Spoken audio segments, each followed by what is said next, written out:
حدیث قدسی ہے، نبی صلی اللہ علیہ وسلم نے فرمایا کہ ایک شخص ہے جس سے گناہ ہو جاتا ہے اور وہ گناہ کرنے کے بعد اللہ کے حضور آتا ہے اور اللہ کے حضور آ کے سچی نیت کے ساتھ اللہ سے معافی مانگتا ہے تو اللہ تعالیٰ اس کو معاف کر دیتے ہیں۔ یہ شخص جاتا ہے، کچھ عرصے بعد اس سے پھر گناہ ہوتا ہے، گناہ کرنے کے بعد یہ اللہ کے حضور پھر آتا ہے، اللہ سے معافی مانگتا ہے، اللہ مجھ سے گناہ ہو گیا ہے، اللہ تو مجھے معاف کر دے، اللہ تعالیٰ اس کو معاف کر دیتے ہیں۔ یہ سلسلہ چلتا رہتا ہے، بار بار گناہ کرتا ہے، بار بار اللہ کے حضور آ کے سچی نیت کے ساتھ معافی مانگتا ہے۔ سبحان اللہ، اللہ اس شخص پہ مسکراتا ہے، مسکرا کر فرشتوں کو گواہ ہو کر کہتا ہے، اے فرشتوں سن لو، اس شخص نے جو بھی گناہ کیے میں اس کو معاف کر دیتا ہوں۔ سبحان اللہ، اللہ تعالیٰ اس کے سارے گناہ معاف کر دیتا ہے۔ لیکن دوسری طرف وہ شخص جو گناہ کرتا ہے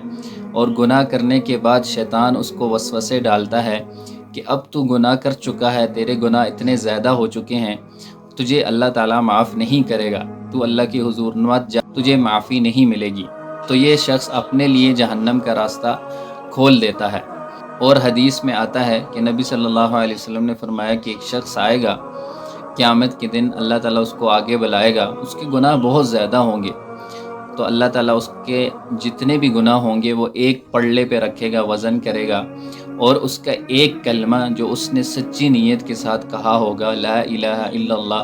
یعنی کہ اس نے شرک نہ کیا ہوگا، تو وہ ڈر رہا ہوگا اپنے اندر اور سوچ رہا ہوگا آج تو میری تباہی ہے، آج میں جہنم کے اندر چلا جاؤں گا۔ تو اللہ تعالیٰ جب اس کا وزن کریں گے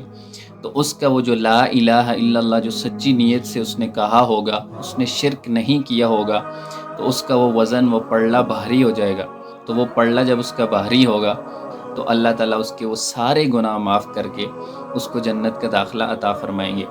اس لیے انسان کو نا امید نہیں ہونا چاہیے، گناہ ہو جائے تو اللہ کے حضور فوراً آئے اور گناہ کی معافی مانگے۔ انشاءاللہ اللہ تعالیٰ صرف معاف بھی نہیں کرے گا بلکہ فرشتوں کو گواہ بنا کے کہے گا اور مسکرائے گا اس شخص پہ کہ دیکھو